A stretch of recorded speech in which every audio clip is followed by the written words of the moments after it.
আসসালামু আলাইকুম সুপ্রিয় দর্শক, ঈদ মোবারক। আপনাদেরকে স্বাগত জানাচ্ছি ইসলাম চ্যানেল বাংলার ঈদের বিশেষ অনুষ্ঠান প্রবাসের ঈদ অনুষ্ঠানে। আজকের এই আয়োজনে আমরা কথা বলবো প্রবাসের ঈদ নিয়ে, প্রবাস এবং বাংলাদেশের ঈদের পার্থক্য খোঁজার চেষ্টা করব আমরা। একই সঙ্গে আমরা জানবো 70 এবং 80 দশকে এদেশে ঈদ কেমন ছিল। এছাড়া ঈদের দিনে এখানকার যে ব্যবসা প্রতিষ্ঠানগুলো আছে সেগুলোর ছুটি চাটা নিয়েও আমরা কিছু কথা বলবো। আমাদের সঙ্গে থাকুন। আমার সঙ্গে আজকে স্টুডিওতে দুজন অতিথি আছেন। চলুন আমরা অতিথিদের সঙ্গে পরিচিত হইনি, তারপর আসবো আমরা মূল অনুষ্ঠানে।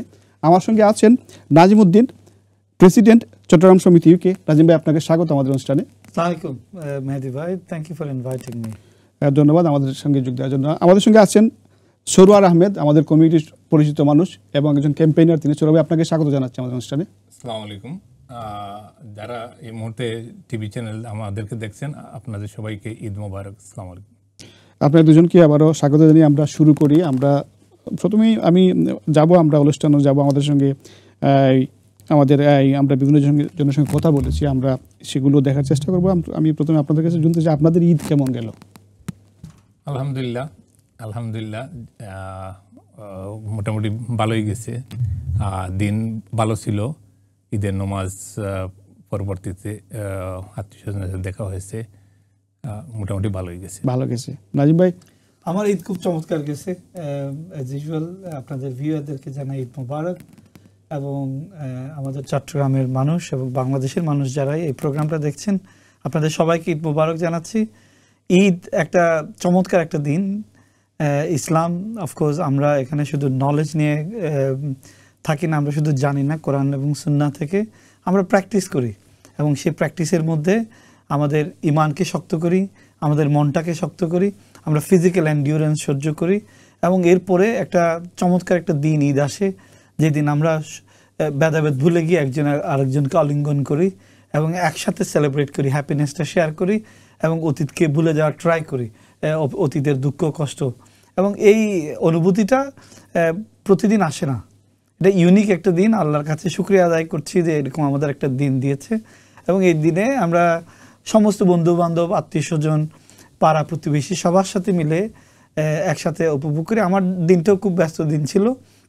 আমরা প্রথমত একটা নতুন মসজিদ করেছি। আমাদের একটা চট্টগ্রামের ভাই একটা বিরাট পাব কিনে পুরো মসজিদের জন্য পুরো বিল্ডিংটাই ডোনেট করে দিয়েছে। কোন জায়গায় হচ্ছে? এটা হচ্ছে মার্কস গেটে, ডাকনাম এবং রেড ব্রিজের মাঝামাঝি।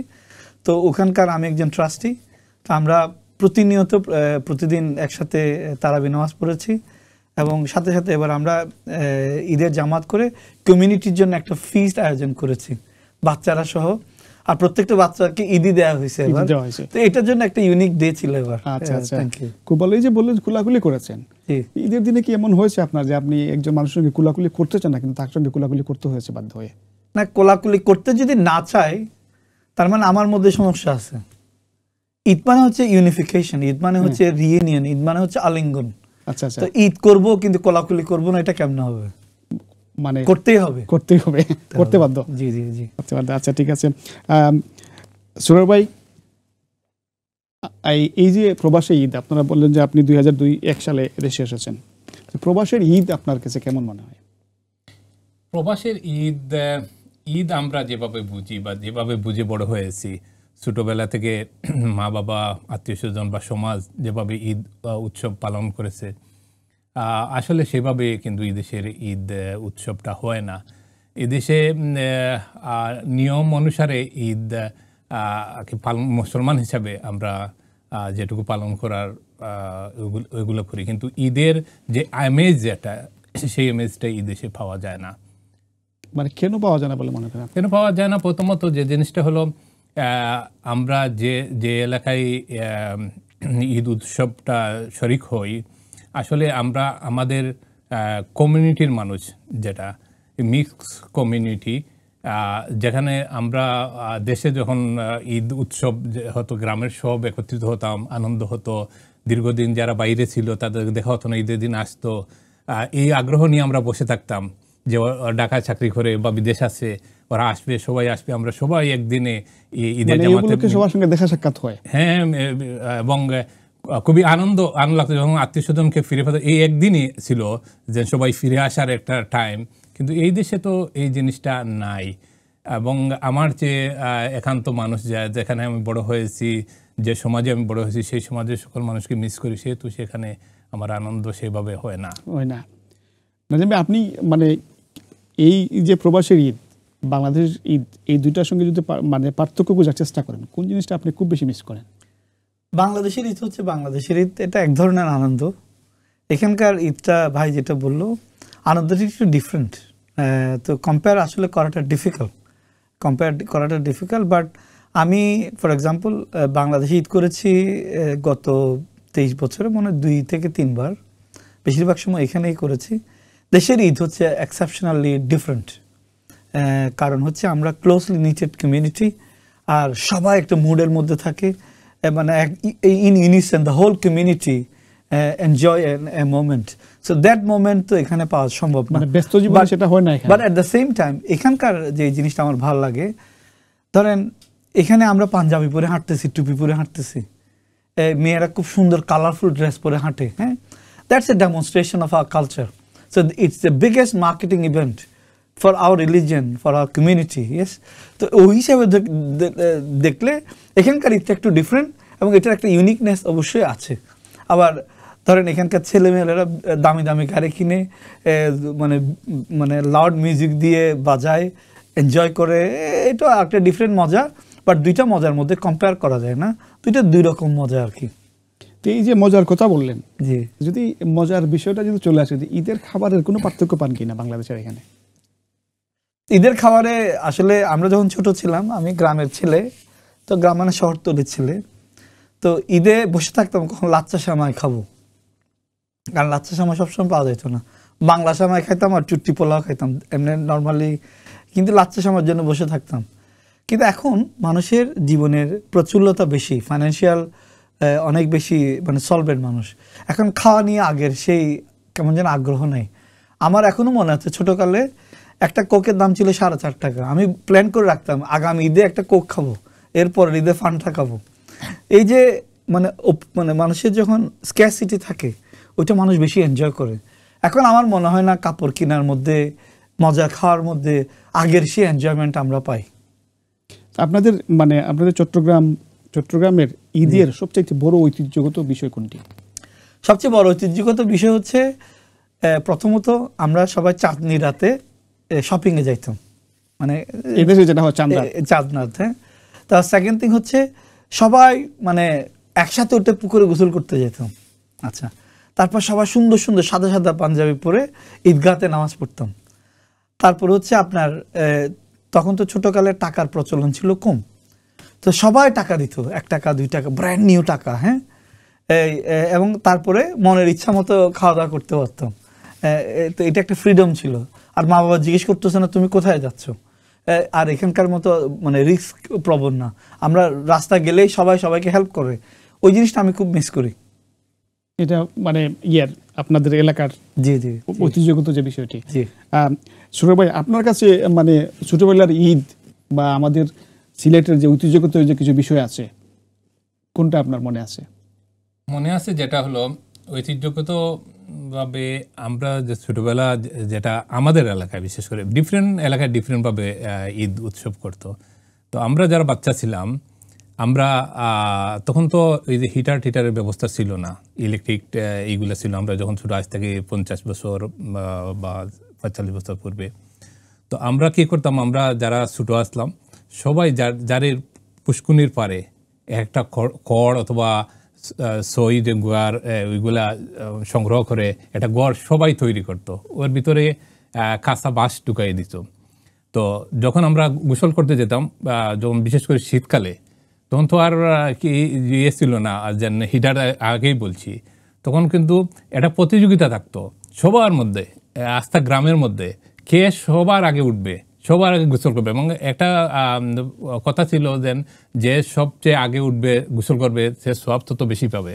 তো এই কম্পিটিশনে সবাই শরিক হতো এবং গোসল করা হতো, গোসল করে দৌড়ে এসে আগুন ধরানো হতো এবং আগুন জ্বলতো। সবাই মনে প্রত্যেক বাড়িয়ে এক একটা এইরকম খড়ের ঘর তৈরি করা হতো। এরপর এই আগুন থাপানি হতো এবং যখন বাসগুলা ফুটতো তখন চিৎকার করে মানে সবাই চিৎকার করতো যে অন্যরা শুনুক যে আমরা সবার আগে উঠছি।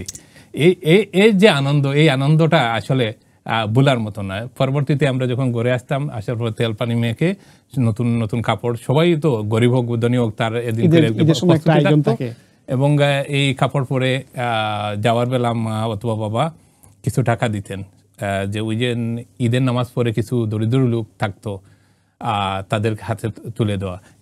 এই জিনিসটা আমি খুবই মিস করি। এই দেশে কিন্তু এটা আর হয় না, যে ওরা আসে না। আর ওরা যখন আসতো, যে নিজের একান্ত মানুষ, যে সবাই 1 টাকা 2 টাকা করে দিত গরিব মানুষগুলো, তারা অনেক টাকা পেত এবং আনন্দ করে বাড়ি চলে যেত। যে এই দানটুকু আমিও পারি না বা আমার বাচ্চারা দিয়েও কাউকে দেওয়া নেই, এটা এই দেশের সম্ভব হয় না। এটা আসলে খুব ফিল করি, দেশের মানুষকে ফিল করি এটা। মানে কিন্তু আপনি মানে এই যে পুকুরে গোসল করার যে বিষয়টি, আমরাও পুকুরে গোসল করেছি, কিন্তু এই দেশে কি বাংলাদেশে তো এখন আর পুকুর ঘাট নাই বলা যায়, কম, এগুলা চলে গেছে। এই যে আপনাদের মানে প্রবাসে বাংলাদেশে ঈদের বিসঙ্গ বললেন, নতুন জামাই হিসেবে আপনাদের ঈদ কেমন ছিল?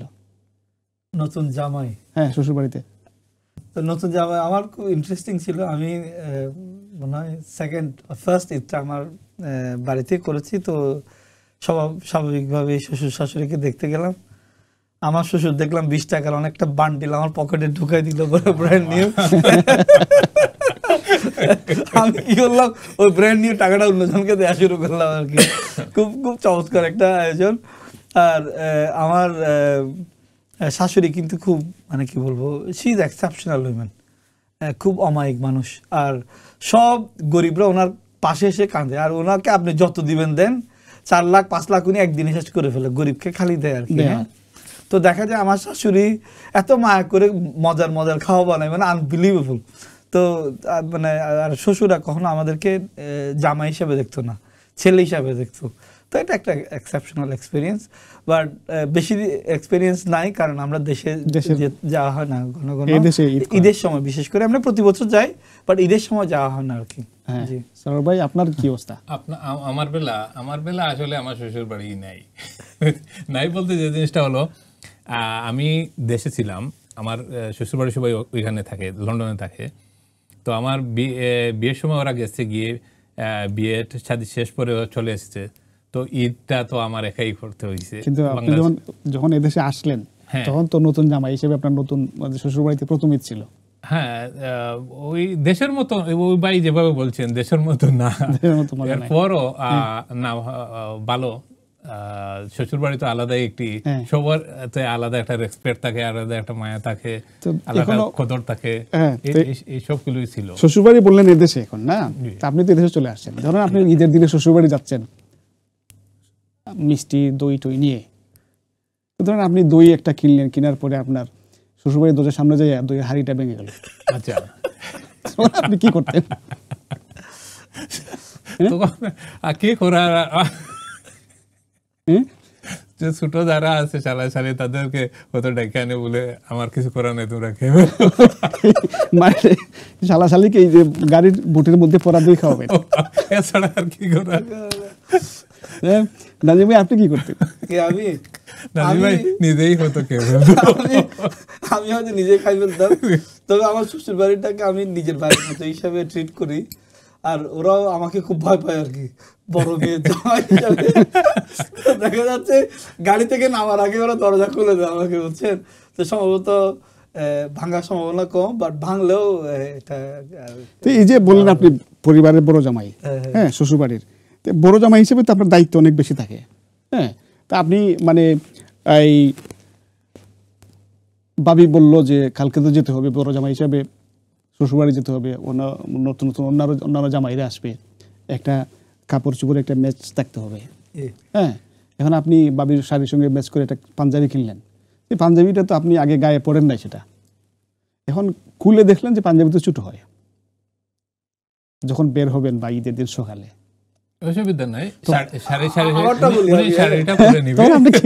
আমি এই পর্যন্ত এই গত 24 বছরের 23 বছর আমি বিয়ে হয়েছে, 23 বছর আগে আমার নিজের কিনা পাঞ্জাবি কোনোদিন পরি। এটা আমার শ্বশুরের পাঞ্জাবি, দেশ থেকে পাঞ্জাবি যে আসলো যে ছোট হয়ে গেছে, কিন্তু ওরা কি করে এক্স্যাক্টলি মেজার করে এই পর্যন্ত কোনো কাপড় ছোট বড় হয় নাই, বাট যদি হইতো, ছোট হইতো, যদি ছোট হইতো কি যদি ছোট হইতো আরেকটা পড়তাম, আরেকটা কত পাঞ্জাবি বাসা মনে করলেন যে ঠিক আছে আমি গতবার একটা পড়বো, কিন্তু গতবারটা দেখা গেল ছিঁড়ে গেছে, তাহলে কি করবেন আপনি? তাহলে লুঙ্গি পরে চলে যাবো, লুঙ্গি পরে দিলে নামলে। সৌরভ ভাই আপনি কি করতেন? আমি তো কি করতাম, তো আমার ছোট হয়ে গেলে তো আমার ওয়াইফকে দিয়ে দিতাম। এই দেশে তো একজন অন্যের জন্য পড়তে পারে, আমি শাড়িটা পরিয়ে দিই, আপনি শাড়ি পরে চলে যান। এটা তো আমার দোষ না, শ্বশুরবাড়ির। আচ্ছা, এখন আমরা এটা আসলে মাঝে মধ্যে হয়ে যায় তো ধরনের ঘটনা। আপনারা কি ঈদের দিন সকালে কিংবা ঈদের আগের দিন খুব তাড়াহুড়ো করে গ্রোসারি শপে গেছেন? গ্রোসারি শপে এখানে না দেশে? এখানে যাওয়ার পর দেখলেন যে আপনি লম্বা লাইন, হ্যাঁ, তখন যদি আপনাকে লম্বা লাইন ডিঙ্গিয়ে কাউন্টার যেত, তাহলে আপনি কি করতেন? Oh my God, that's a tough one. ঈদের দিন যাওয়া হয় নাই, বাট কি করবো, ধৈর্য ধরে দাঁড়ায় থাকতে হবে। কিন্তু আপনাকে যদি টাস্ক দেওয়া হয় যে লম্বা লাইন ডিঙ্গিয়ে আপনাকে কাউন্টার যেতে হবে, লম্বা লাইন দিয়ে আমি সাধারণত বলে ফেলি আর কি, ভাই আমার একটু তাড়া আছে, আপনি কি মাইন্ড করবেন আমি যদি সামনে যাই? সাধারণত মানুষ এলাও করে, আমি কতজনকে এলাও করছি এরকম। আচ্ছা সুরার ভাই? আমার বেলা সাধারণত এই বিষয়টা হয় না, আমি অনেক আগেই বাজার পাতি করে ফেলি। আর এদেশের নিয়ম অনুসারে আপনি তো ডিঙ্গিয়ে যাওয়া যাবে না, অতএব যদিও এই পরিস্থিতি পড়তাম তাইলে কিউতে দাঁড়িয়ে থাকতাম। ওকে, আমরা এইবার আপনাদের ঈদের নানান বিষয় নিয়ে আলোচনা করলাম। আমরা এখন একটু দেখি যে আমরা যদি চিন্তা করি, এখন তো আমরা এই কমিউনিটি পুরোটা রেডি আমরা আসলে এসে পেয়েছি। আপনারা এসেছেন 2001 সালে, আমি এসেছি 2002 সালে, মানে এটা তো পুরো তৈরি কমিউনিটি আমরা এসে পেয়েছি। হ্যাঁ, এখানে বড় মসজিদ আছে, ইসলাম মসজিদ, যেখানে একসাথে আপনার 10-12 হাজার মানুষ নামাজ পড়তে পারে, পার্কে নামাজ হয়, অনেকগুলো মসজিদ পাড়ায় পাড়ায় আছে। কিন্তু 70-80 দশকে যারা এখানে এসেছিলেন তাদের ঈদ কেমন ছিল, এটা কি আমরা কখনো ভেবেছি? এটা একটা ইন্টারেস্টিং পয়েন্ট। হ্যাঁ, সার্টেনলি। আমাদের কাছে আমরা দুজন মুরব্বীর সঙ্গে কথা বলেছি, আমাদের কমিউনিটির অত্যন্ত সিনিয়র মানুষ সাকিবুল ফারুক এবং কে এম আবু তাহের চৌধুরী, ওনার সঙ্গে আমি কথা বলে জানার চেষ্টা করেছি আসলে 70-80 দশকে এদেশে ঈদ কেমন ছিল। আমরা চলুন ওনাদের কথাটা শুনে আসি, তারপর আমরা এ নিয়ে একটু আলোচনা করবো। প্রিয় দর্শক, চলুন আমরা ওনাদের কাছ থেকে শুনে আসি 70 এবং 80 দশকে আসলে ইউকেতে ঈদ কেমন হতো।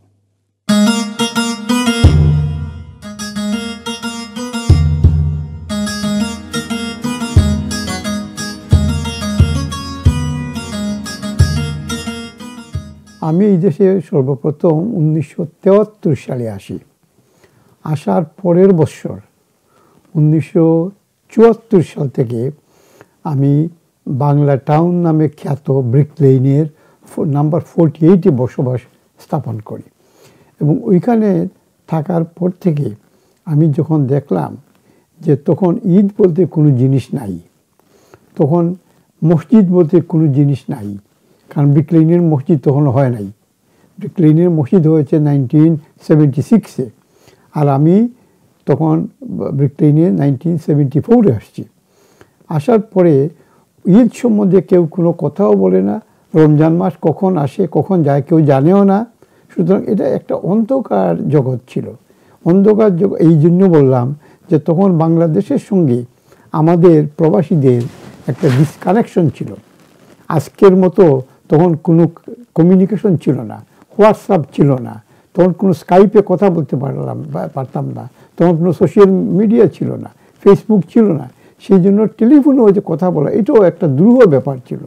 সেই জন্য আমি ভিতরে তখন তো আমি GZ জেনারেশনের মানুষ, মাত্র 23 বছর বা 24 বছর। তখন আমার ভিতরে খুব একটা দুঃখ ছিল যে কোথায় গিয়ে ঈদ করব, কোথায় আমার আত্মীয়স্বজন কেউ নাই, এবং দেশে যারা আছেন ওনারা কিভাবে ঈদ উদযাপন করতেছেন, কি খাবার খাচ্ছেন, কিছুই তো আমি জানি না। কিন্তু আজকের দিনের যদি আপনি তুলনা করেন, আপনি দেখেন যে বাংলাদেশে কিভাবে ঈদ হচ্ছে বা কি খাচ্ছেন, সেকেন্ডের মধ্যে আমরা খবরটা পেয়ে যাচ্ছি। আমি ব্রিটেনে 80-এর দশকের প্রথম দিকে আসি। এদেশে এসে আমরা ঈদ উদযাপন করতাম, ঈদের জমাত পড়তাম মসজিদে। আমরা তখন পেয়েছি এখানে ইস্ট লন্ডন এই বিশাল মসজিদ ছিল না তখন ফিলগেট স্ট্রিটে একটা পর্টা কেবিনে নামাজ হতো এখানে।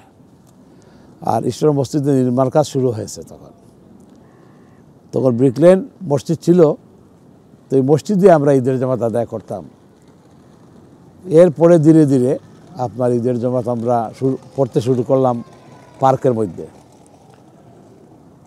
তো স্বাভাবিক আমরা আসার পরে ঈদের যে আপনার আমাদের দেশের যে ঈদের যে আনন্দ যেটা আমরা পেতাম দেশে থাকতে, সেই পরিবেশ পরিস্থিতি এখানে ছিল না।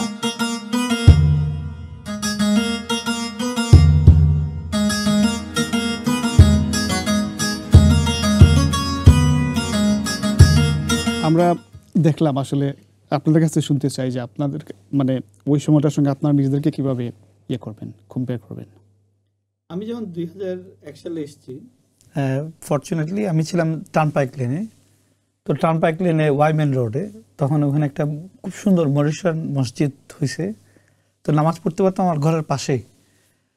সম্ভবত সেকেন্ড ঈদটা আমি পড়েছি ব্রিকলেন মসজিদে। তো যেহেতু আমার মা বাবারা মানে ঈদে ওই যে ভাই যেটা বললো শিখাইছে টাকা দিতে হয়, আমার টাকা বেশি ছিল না, তারপর আমি মসজিদে কিছু দিয়েছি। কারণ একটা কমিউনিটিতে থাকতে হলে কমিউনিটিতে কন্ট্রিবিউট করতে হবে। তো এরপরে দেখলাম সবাই মিলে খুব কালারফুল ড্রেস পরে পরে যাচ্ছে টার্নপাইক লেনের দিকে। তখন বাঙালি ছিল না। আমি খুব অবাক বিস্ময়ে ছিলাম, আহা এখানে আসলাম, আমাদের বাঙালি মেয়েরা বাঙালি ছেলেরা কি সুন্দর করে মানে উদযাপন করতেছে। আমি নিজেকে খুব প্রাউড ফিল করলাম আসলে।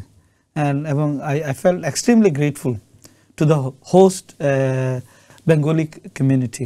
আমরা তো অ্যাজ এন ইমিগ্রেন্ট এসেছি, আমার ফ্যামিলিতে আমি ফার্স্ট জেনারেশন, আমার বাইরে আমার হাটাজারে থানার বাইরে কেউ যায় নাই। তো এইসব আমার কোনো এক্সপিরিয়েন্স নাই। বাট আলহামদুলিল্লাহ আপনারা যারা আমাদের মুরব্বীরা যেটা আসছেন, ফারুক ভাই, তাহের ভাই, এদের মানুষরা আমাদেরকে দুই হাত আলিঙ্গন করে। একটা ইস্যু ছিল যে আপনার বর্ণবাদী একটা ইস্যু ছিল, জি হ্যাঁ, সেটাও তাদেরকে ফেস করতে হয়েছে। জি সার্টেনলি। আমাদের ক্ষেত্রে আমরা বর্ণবাদী ফেস করি নাই, বাট আমরা যেটা এক্সপিরিয়েন্স করেছি, ফর এক্সাম্পল ইভেন 2004 সালেও আমি যখন বাড়ি কেনার জন্য ট্রাই করতেছি বার্কিংয়ে, তখন আমি ওইদিকে যাওয়ার সময় আমাকে পানি মেরে দিছে। তো বর্ণবাদীটা আসলে লোকেশন ডিপেন্ডেন্ট ছিল। আগে একদম ইস্ট লন্ডনেই ছিল বর্ণবাদী, আস্তে আস্তে এদিকে দূরে সরে গেছে। বাট এটা আসলে একটা টেরিবল ফিলিং। এবং 2004 সালে আমি যখন রোমান রোডে ছিলাম আলজেট হাউসে, তখন ইয়াং ছেলেরা, বাচ্চারা, ইয়াং সাদা ছেলেরা এই পানি মারতো, টিটকিরি মারতো, কিন্তু বাচ্চাদের তো আপনি কিছু করতে পারবেন না। তো এটা আসলে খুব একটা মানে হেল্পলেস ফিলিং। আমি কিছু করতে পারছি না, বাট আমাকে ওরা মানে কি বলবো অ্যাবিউজ করতেছে। এটা মানে আপনি এই সময় এসে ফেস করেছেন, চিন্তা করেন আগে কেমন ছিল। জি এটা আনবিলিভেবল। সুরভ ভাই? জি না, যে মুরব্বী আমাদের কমিউনিটি নেতা সদ্য ফারুক সাহেব যে কথা বললেন যে তৎকালীন সময় ঈদ কখন আসে কখন যায় এটা ওনারা জানতে পারতেন, খুবই মনে কষ্টে ছিল। আসলে আমরা যারা মুরব্বী এসেছিলেন তারা কী কষ্টে এই দেশে জীবনযাপন করেছেন বা ধর্মকর্ম করেছেন সেটা আরও শুনেছি অনেকের কাছ থেকে। আসলে খুবই কষ্ট লাগে। তা আলহামদুলিল্লাহ ওনাদের প্রচেষ্টায় কিন্তু আজকে এই দেশে যে আমাদের কালচার বা কালচারের প্রতিষ্ঠানগুলো হয়েছে, সকল আমাদের মুরব্বীদের অবদান, তাদের প্রতি শ্রদ্ধা এবং কৃতজ্ঞতা। আজকে আমি যে এলাকায় থাকি, এই এলাকায় ধরেন আমার ঘরের 3 সাইডে 3টা মসজিদ আছে, 5 to 10 minutes distance, walking distance. Same সমগ্র ইংল্যান্ডে যতক্ষণ বা মুসলমানরা বসতি আছে সব জায়গায় কম বেশি মসজিদ আছে। মসজিদ নাই সে কথা আমরা বলা যাবে না। সেই হিসাবে আমরা যে উনাদের তুলনায় যে আমরা প্রায় বলতে পারি যে বাংলাদেশের মতো আমরা আছি, ইচ্ছা করলেই মসজিদ পাচ্ছি। আমরা তো এদেশে আছে কিছু মসজিদ, এমনও দেশ আছে যেখানে কমিউনিটি নাই, একজন বাঙালি আছে, নামাজ পড়ার জায়গা পাচ্ছেন না। হ্যাঁ, প্রবাসীরা আছেন ভাবে বিভিন্ন দেশে। আমি গেছি এরকম একটা দেশে, আমার খুব টেরিবল এক্সপেরিয়েন্স আছে। কিন্তু আমরা আমাদের বিরতির সময় হয়েছে, আমরা একটা বিরতিতে যাই যদি কিছু মনে না করেন। প্রিয় দর্শক, আপনারা দেখছেন আমাদের ইসলাম চ্যানেল বাংলার ঈদের বিশেষ আয়োজন প্রবাসী ঈদ। আমরা যাচ্ছি ছোট্ট একটা বিরতিতে ফিরে এসে আমরা ঈদের ছুটি নিয়ে কথা বলবো। ততক্ষণ আমাদের সঙ্গেই থাকুন।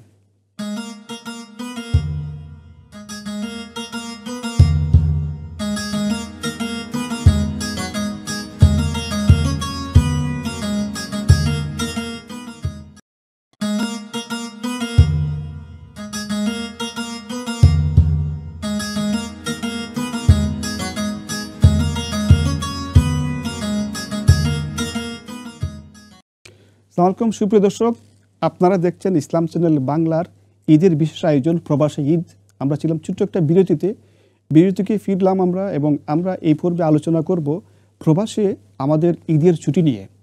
আপনারা জানেন যে প্রবাসে বিভিন্ন স্কুল বা প্রশাসনে এখন ঈদের ছুটি পাওয়া যায়, কিন্তু যারা আমাদের রেস্টুরেন্ট সেক্টরে কাজ করেন, যারা গ্রোসারিতে কাজ করেন, তাদের ঈদের ছুটি ছাটার অবস্থা আসলে কি, এই প্রসঙ্গটি নিয়ে আমরা আলোচনা করব। আমাদের সঙ্গে থাকুন। আমি যাচ্ছি আমার অতিথির কাছে। নাজিম ভাই, সরোর ভাই, আমরা কি এই আলোচনাতে শুরু করার আগে কি আমরা একটা ডকুমেন্টারি দেখতে পারি? যে আমরা জানি যে এখানে একটা গ্রুপ আছেন যারা 2005 সাল থেকে প্রবাসে রেস্টুরেন্ট সেক্টরে কিংবা অন্যান্য গ্রোসারিতে ঈদের ছুটি নিয়ে ক্যাম্পেইন করে যাচ্ছেন।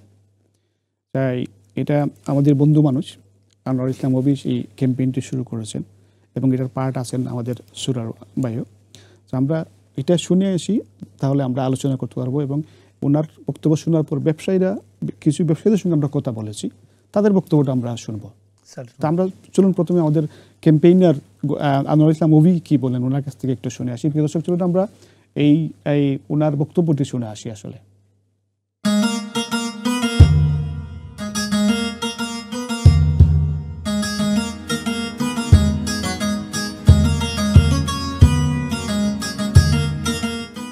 প্রিয় দর্শক, এখন আমি কথা বলবো আনোয়ার ইসলাম অভির সঙ্গে, যিনি 2005 সাল থেকে এই বিলেতে, বিশেষ করে লন্ডনে ঈদের ছুটির জন্য ঈদের দিনে রেস্টুরেন্ট বা অন্যান্য ব্যবসা প্রতিষ্ঠান বন্ধ রাখার জন্য ক্যাম্পেইন করে আসছেন, এবং কিছুটা সাফল্যও তিনি পেয়েছেন।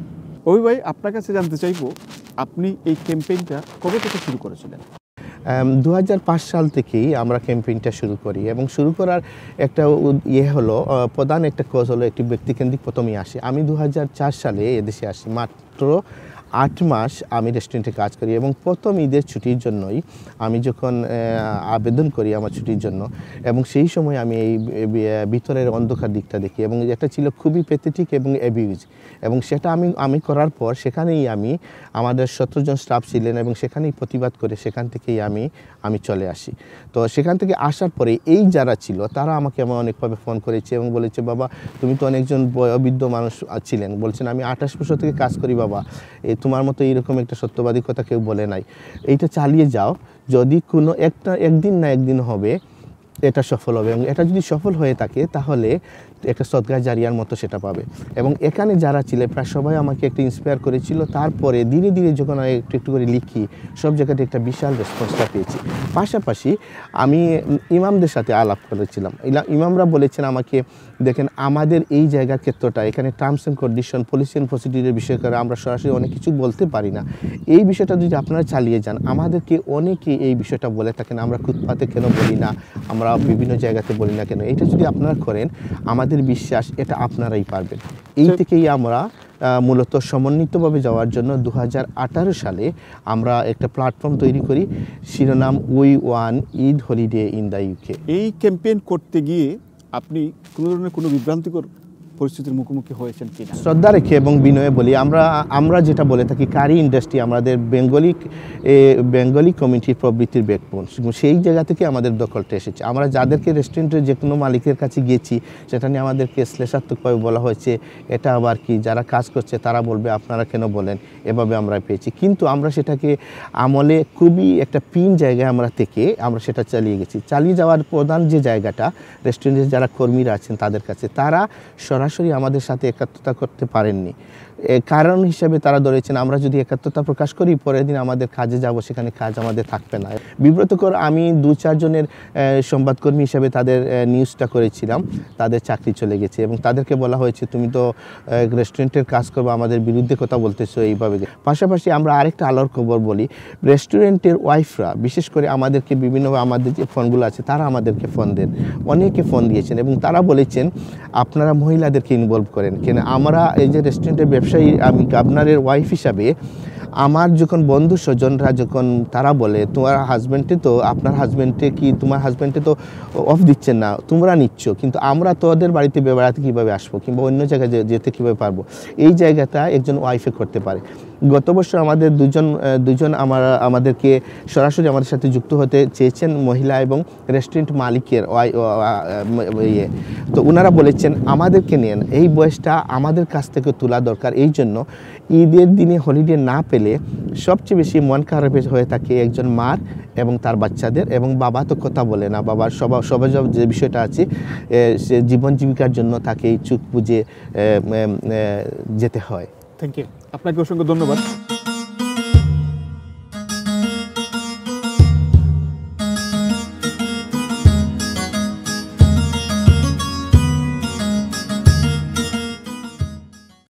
এটা তো দেখলাম আমরা যে এই উনি ক্যাম্পেইনে এসে ওনার বক্তব্য, আমরা দু একজন ব্যবসায়ীর সঙ্গে কথা বলেছি ঈদ নিয়ে। আপনারা কি সেটাও আগে দেখে চলে আসি, তারপর আমরা নিয়ে আলোচনা করবো। প্রিয় দর্শক, চলুন আমরা আমাদের দু একজন ব্যবসায়ীর সঙ্গে এই নিয়ে কথা বলেছি, দেখি ওনাদের বক্তব্যটা কি।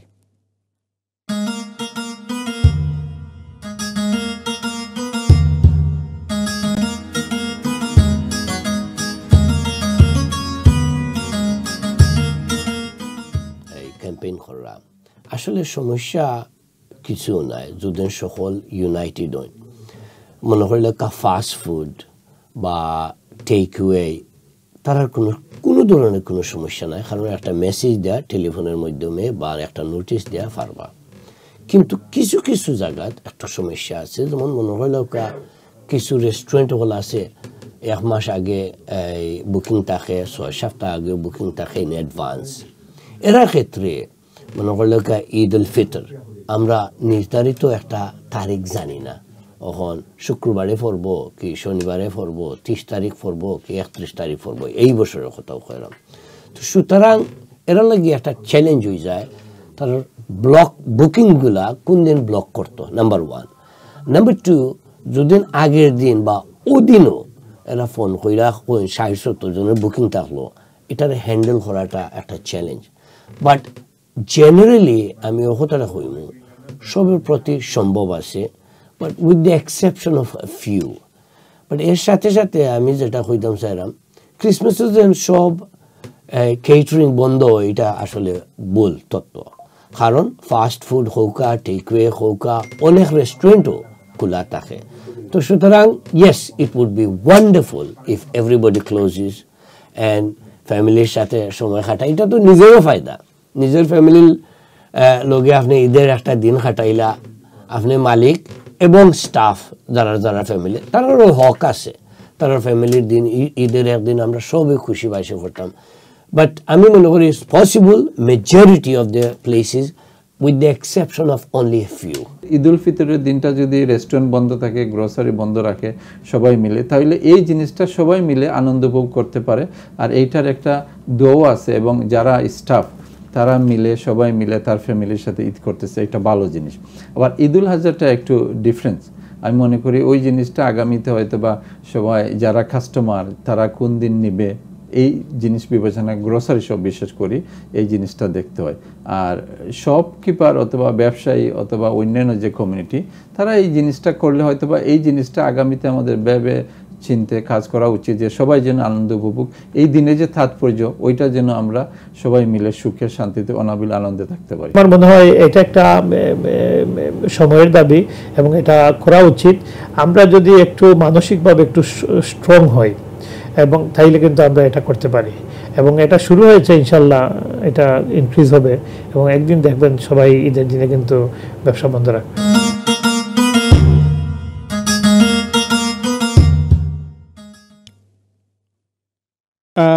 নাজিম ভাই, সরোয়ার ভাই, আমরা দুইটাই দেখলাম, ব্যবসায়ীদের কথা শুনলাম এবং ক্যাম্পেইনারদের কথা শুনলাম। মানে আমি আপনাদের কথা শুনতে চাই, আমি আপনাকে দিয়ে শুরু করতে চাই। Thank you. তফাজ্জল ভাই যে ইন্টারভিউ দিয়েছেন, উনি আমার বন্ধু মানুষ, উনি খুব সুন্দর ব্যালেন্সড একটা পয়েন্ট অফ ভিউ তুলে ধরেছেন। তো প্রথমত হচ্ছে Eid, every Muslim deserves that festival, they want to spend time with their family. এটা তো অবভিয়াসলি একটা সত্য, বাট সব ক্ষেত্রে সব ইন্ডাস্ট্রিতে ঈদে বন্ধ থাকা সম্ভব না। For example hospital, ambulance services, police services. আমরা কথা বলতেছি আমাদের কমিউনিটির যে ব্যবসা প্রতিষ্ঠান আছে, হ্যাঁ, আমাদের কমিউনিটির দুইটা জিনিস আছে, একটা হচ্ছে ব্যবসা প্রতিষ্ঠান আর একটা হচ্ছে আমাদের কমিউনিটির মানুষরা তো পুলিশ সার্ভিসও আছে।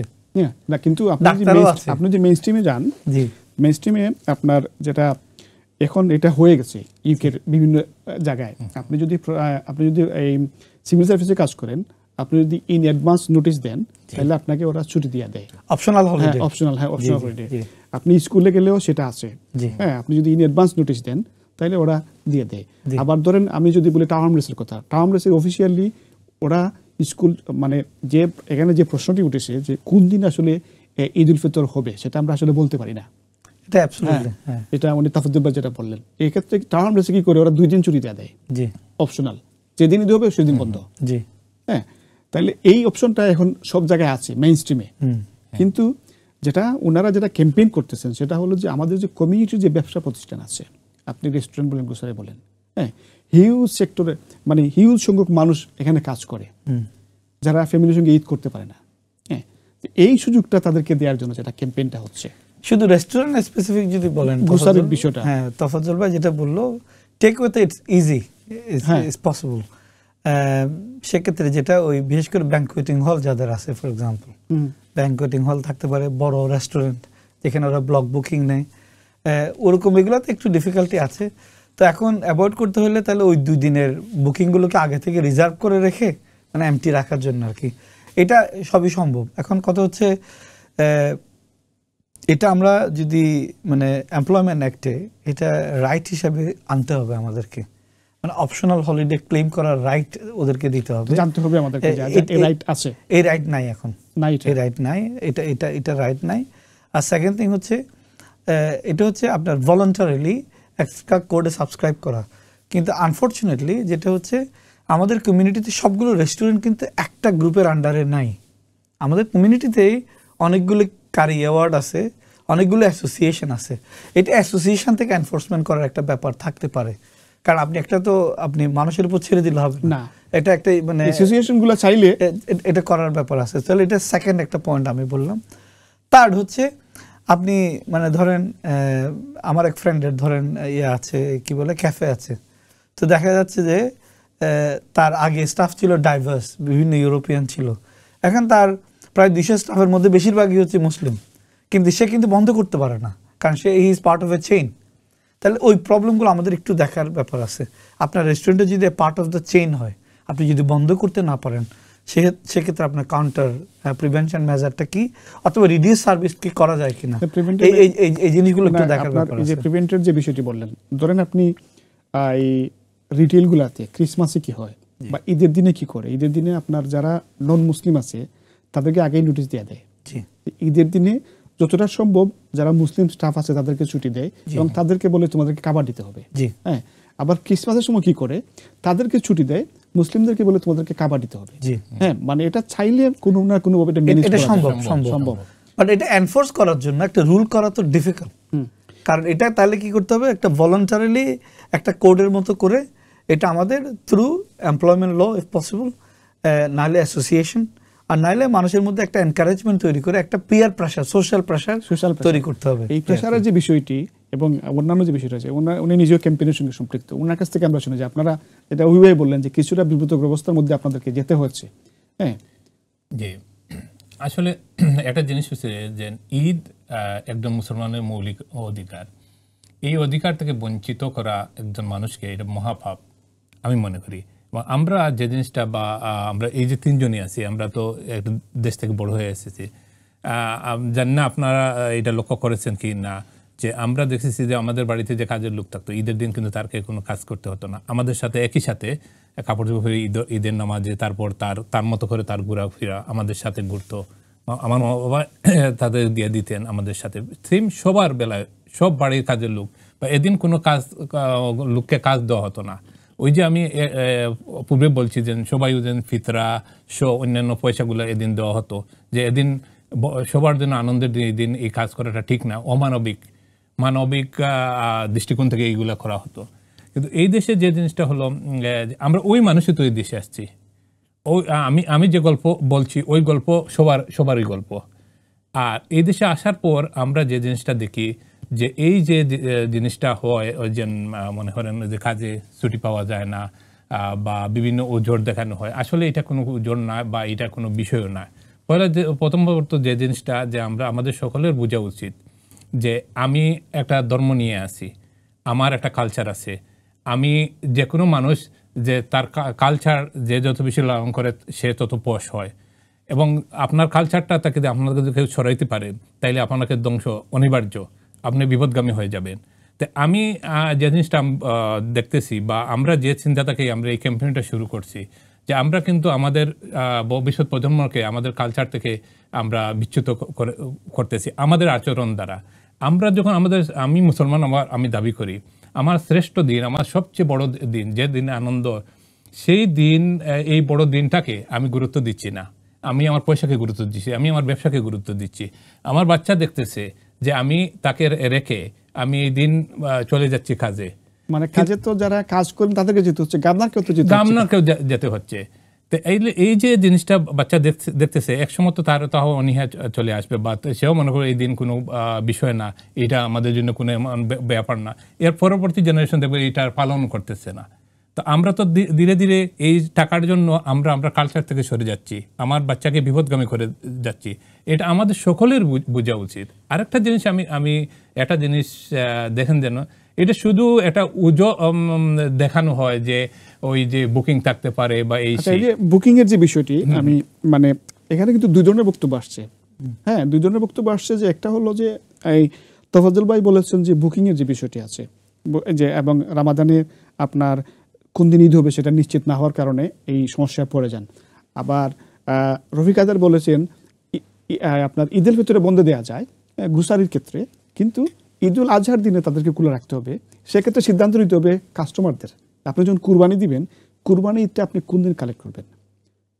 আপনি যদি প্রেশার দেন যে আমি আজকে কুরবানির দিনে এই নামাজ শেষে আমি কুরবানির গোস্ত চাই, তাহলে তার ওরা অফ দিতে পারবে না চাইলেও। হ্যাঁ, তো কাস্টমাররা যদি ডিসিশন দেন যে আমরা ঈদের শেষ দিন আমাদের কুরবানি গোস্ত পেলে হবে, 3 দিন তো ঈদ করা যায় কুরবানি ঈদ, তাহলে তো আপনার সেটা হয়ে যাচ্ছে। আর ঈদুল ফিতর আমরা কবে করতে পারবো সেটা আমরা জানি না, আমরা সৌদি আরবের দিকে তাকিয়ে থাকি, আমরা ডিসিশন নিতে পারি না। ঈদুল ফিতর 10 দিন আগে জানা যায়। হ্যাঁ, 10 দিন, যেহেতু মানে 10th of জিলকাদ আপনার হচ্ছে ঈদুল আজহা, এবং ঈদুল ফিতর হচ্ছে আপনি 4-5 ঘন্টা আগে জানতে পারবেন। বাট এটা যদি আপনি মানে ইভেন সৌদি আরবেও দেখেন, ইভেন বাংলাদেশেও দেখেন, ইউনিভার্সিটি সবকিছু তো বন্ধ না, গাড়ি ঘোড়া তো চলতেছে, হসপিটাল তো চলতেছে, জার্নালিস্টরা কাজ করতেছে, পুলিশ তো কাজ করতেছে, এরা তো মুসলিম। তো আমার মনে হয় একটা ইউনিভার্সাল রুল করা যায় না যে ওই দিন বন্ধই থাকতে হবে। বাট এটা আমাদেরকে যেটা করতে হবে, ইদার রিডিউস সার্ভিস করতে হবে, অথবা অল্টারনেটিভ অন্য কাউকে দিয়ে সব করে কাজটা করাইতে হবে। বাট আমাদের ট্রাই করতে হবে as much as possible, for example বন্ধ রাখা। ফর এক্সাম্পল আমি নেলসন কলেজে আমরা বন্ধ রাখি, আমরা বলে দিই সব স্টাফকে, আমাদের যে ইসলাম চ্যানেল, হ্যাঁ আমাদের যে ইসলাম চ্যানেল, ঈদ হলে ওই দিন কাজ করছি। হ্যাঁ, না ঈদের পর দিন, ঈদের দিন আপনার যাদের লাইভ আছে, ইমার্জেন্সি আছে, আপনারা আসবেন। হ্যাঁ, এবং ঈদের পর দিন আপনার টোটাল অফিস বন্ধ, আপনি ছুটি বুক করেন ঈদের একদিন। তো এটা হচ্ছে আমার মনে হয় এটা ভলান্টারিলি একটা কোডের মতো করা উচিত। কিন্তু আরেকটা বিষয় যেটা ভাই মেনশন করলেন, যেটা হলো যে আমাদের বাচ্চারা যারা আছে তাদের মধ্যে একটা ইম্প্যাক্ট পড়ে যাচ্ছে। আপনি খেয়াল করেন যে রেস্টুরেন্ট সেক্টরে যারা আছেন ওনাদের দীর্ঘদিন আমরা একটা বক্তব্য শুনে আসছি যে আমাদের নতুন জেনারেশন যারা যাচ্ছে না, রেস্টুরেন্ট কি হচ্ছে না। হ্যাঁ, এই যদি অবস্থা হয়, সে যদি দেখে তার বাবা রেস্টুরেন্টে কাজ করেন, ঈদের ছুটি পান না, সে যদি দেখে তার বাবা রেস্টুরেন্টের গার্ডনার কিন্তু ঈদের দিন আসতে পারেন না, তাহলে সে কিভাবে রেস্টুরেন্টমুখী হবে? আমি ওইখানে একটা কথা বলি, একটা গুড পয়েন্ট। সরি, আচ্ছা বলেন। আমি বলি, আমি এটা হলফ করে বলতে পারি যে ওই যে মনে হয় যারা ঘরে ফেলে রেখে কাজে চলে যায়, আমিও তো একসময় রেস্টুরেন্টে কাজ করছি, সবার কিন্তু স্ত্রী সন্তানরা তাদের দিকে গালাগালি করে। এই দিন তাদের ইচ্ছা থাকে বাপের বাড়ি চলে যাওয়া, বাইরের ঘরে যাওয়া। যখন উনি তার গাড়ি নিয়ে চলে যায়, আমি আমার মতো করে চলে গেলাম, তখন তারা এদিনকে ঈদটা তারা মাটি হয়ে যায়। যেটা তো আমরা অভিভাবকের কাছ থেকে শুনলাম যে রেস্টুরেন্টের গভর্নরের স্ত্রীরা পর্যন্ত টেলিফোন করে ওনাদেরকে উৎসাহিত করেন। অ্যাবসলিউটলি, আমার মনে হয় যেখানেই সম্ভব সবারই এনকারেজ করা উচিত যেন আমরা স্পেশালি আমাদের কিছু পার্টিকুলার ডে আছে এজ এ মুসলিম, ঈদুল ফিতর, ঈদুল আজহা, এবং কিছু কিছু আপনার ধরেন সবে কদরের রাত, অনেকে একটু সারা রাত নামাজ কালাম পড়ে এরপরের দিন একটু দেরিতে শুরু করা, এগুলো আমাদের একটু এমপ্যাথিক হওয়া উচিত। এবং এটা ব্যবসায়িক কারণে হওয়া উচিত। কারণ আমি যদি অখুশি হই, আমি যদি অসন্তুষ্ট হই, আমি তো কাস্টমারকে ভালো সার্ভ করতে পারবো না। একটা কাস্টমারকে রং সার্ভ করলেও তো আর নাও আসতে পারে। তো সুতরাং এটা সবারই একটা আসলে বোঝার ব্যাপার আছে, বাট এটা একদম মানে ব্ল্যাক অ্যান্ড হোয়াইট নো করে দেওয়াটা ডিফিকাল্টি আছে, ওইটা আমি জাস্ট বুঝতে যাচ্ছি আর কি। ওকে, ধন্যবাদ নাজিম ভাই, আমাদের সময় আসলে শেষ, আমি আপনার কাছে আর ফিরে আসতে পারবো না। না ঠিক আছে, থ্যাংক ইউ। আপনাকে অসংখ্য ধন্যবাদ। সুরেশ ভাই, আপনার কাছ থেকে শুনি, আপনি যে ক্যাম্পেইন আপনার লাস্ট, আপনারা আসলে এই ক্যাম্পেইন নিয়ে কোথায় মানে যেতে চান, কি করতে চান ফিউচার? আচ্ছা, আমরা যেটা করতে চাই, আমি ইতিপূর্বেই বললাম যে আমরা আমাদের এই যে ধর্মীয় যে বিষয়টা আছে এটাকে গুরুত্ব দিয়েই এবং এটা গুরুত্ব রাখার জন্যই আমাদের এই ক্যাম্পেইনটা। আমরা মূলত আমাদের যে উদ্দেশ্য, এই উদ্দেশ্যটা হচ্ছে, আমরা এখানে দেখছি, আপনি কিছুক্ষণ আগে বলছেন যে এদেশে স্কুল 2 দিন ছুটি দিয়ে দেয়, এটা উজোর আন্তাজি একটা আমাকে সৃষ্টি করা, যে কোন দিন ঈদ হবে কোন দিন না। এদেশে আমরা বিশেষ করে বলতাম স্টোর যদি যান দেখবেন 2 দিন বন্ধ, সব স্কুল 2 দিন বন্ধ দিয়ে দেয়। আমরা তো রমজানের পাকিস্তানটা একদিন করে, আমরা একদিন করে 2 দিন ইস্ট হয়ে গেছে এখন। হ্যাঁ, ইংলিশ প্রশাসন ইস্ট হয়ে গেছে, রমাদান সেলিব্রেট করে, ঈদ সেলিব্রেট করে। হ্যাঁ, তারা বুঝে, তারা গুরুত্ব দেয়। এখন আপনার স্কুলগুলোতে ঈদ পার্টি হয়। হ্যাঁ হয়। তো এই যে বিষয় যেটা আছে, এটা যদি আমরা যারা কমিউনিটির মানুষ যারা আছে এরা তারা দিতে চাচ্ছে, তারা ছুটি দেবে, আমি মনে করি দেবে, তারা এগুলোকে রেসপেক্ট করে। এবং আমরা চিন্তা হলো যেটা হলো, আমরা যদি ধীরে ধীরে আসতে মানে আমরা কমিউনিটিকে সজাগ করতে পারি, একসময় দেখা যাবে যে আমরা মেজরিটি মানুষ যদি এটাকে সাপোর্ট করি যে ঈদের দিন আমাদের ছুটি প্রয়োজন বা ছুটি আমরা দিচ্ছি, আমরা আমার দোকানটা বন্ধ করি, ইংলিশটাও দেখে, তা একটা পর্যায়ে আমরা এইটা নিয়ে জাতীয় পর্যায়ে আমরা এটা জিনিস খাড়া করতে পারবো, আমরা একটা দরখাস্ত দিতে পারবো যে আমরা ঈদের ছুটি চাই, ন্যাশনালি আমরা ছুটি চাই। ছুটিটা তো আমরা আমাদের দেশে তো দিচ্ছি, আপনি দেখেন বিশাল কমিউনিটি আমাদের মুসলমান কমিউনিটি, এর মধ্যে তাদের হয়তো 2 বা 3% আপনার এই যে খ্রিস্টান। আমরা বড়দিন, আমরা ছোটোবেলা থেকে দেখে আসছি না বড়দিনের ছুটি, তো তারা এই তার দিনটার কালচারটার উপভোগ করছে বা উৎসব হিসাবে নিচ্ছে, গতিকে তারা বাংলাদেশের মানুষরা দেখছে বা গভর্নমেন্ট দেখছে, সেই হিসাবে তাকে দিচ্ছে। তো আমাদের এখানে তো বিশাল সংখ্যক মানুষ মুসলমান বসবাস করে বিভিন্ন দেশের। তো আমরা যদি আমাদের কালচারটাকে আমরা সাপোর্ট না করি, আমরা যদি চাই না আমাদের এই জিনিসটা প্রয়োজন, তাহলে খেয়ে দেবে। তো আমরা চাচ্ছি যে প্রথম পর্যায়ে যে জিনিসটা, যেন সবাইকে সচেতন করা, যে এই দিনটা অন্তত পক্ষে রেসপেক্ট করেন এবং আমাদের ভবিষ্যৎ প্রজন্মের জন্য আমরা জাতীয়ভাবে এটা ছুটির দিন হিসাবে যাতে আমরা দরখাস্ত সাবমিট করতে পারি, সেই সুযোগটা করে দেন। এই হিসাবেই আমরা কিন্তু বিভিন্ন এলাকায় গিয়ে প্রত্যেক ঈদের পূর্বেই আমরা কিন্তু ক্যাম্পেইনটা করি, লিফলেট বন্টন করি, মিডিয়ায় আমরা আমাদের বক্তব্যগুলো খাবার দিতে। তো আমরা এই উদ্দেশ্য নিয়েই আছি আর কি। নাজিম ভাই, সুরেশ ভাই, আপনাদের দুজনকে অসংখ্য ধন্যবাদ আমাদের অনুষ্ঠানে যোগ দেওয়ার জন্য। সুরেশ ভাই, আপনাকে অসংখ্য ধন্যবাদ। প্রিয় দর্শক, আপনারা দেখছিলেন ইসলাম চ্যানেল বাংলার ঈদ উপলক্ষে বিশেষ আয়োজন প্রবাসী ঈদ। আমরা ঈদের প্রবাসী ঈদ নিয়ে কথা বলেছি, প্রবাসী বাংলাদেশের ঈদ, এই দুইয়ের মধ্যে পার্থক্য বোঝার চেষ্টা করেছি, এবং সবশেষে আমরা ঈদের ছুটি নিয়ে আমাদের যে বড় সেক্টর রেস্টুরেন্ট, বড় সেক্টর গ্রোসারি সেক্টর, এই সেক্টরগুলোতে ঈদের ছুটি কীভাবে বাস্তবায়ন করা যায়, এই বিষয়গুলো নিয়ে আমরা আলোচনা করেছি। ক্যাম্পেইনার ছিলেন, ক্যাম্পেইনারদের কথা শুনেছি, আমাদের যারা ব্যবসায়ী ছিলেন তাদের কথা শুনেছি। আশা করি পুরো আয়োজনটি আপনাদের ভালো লেগেছে। আবারও সবাইকে ঈদ মুবারক জানিয়ে এখানে শেষ করছি। খোদা হাফেজ।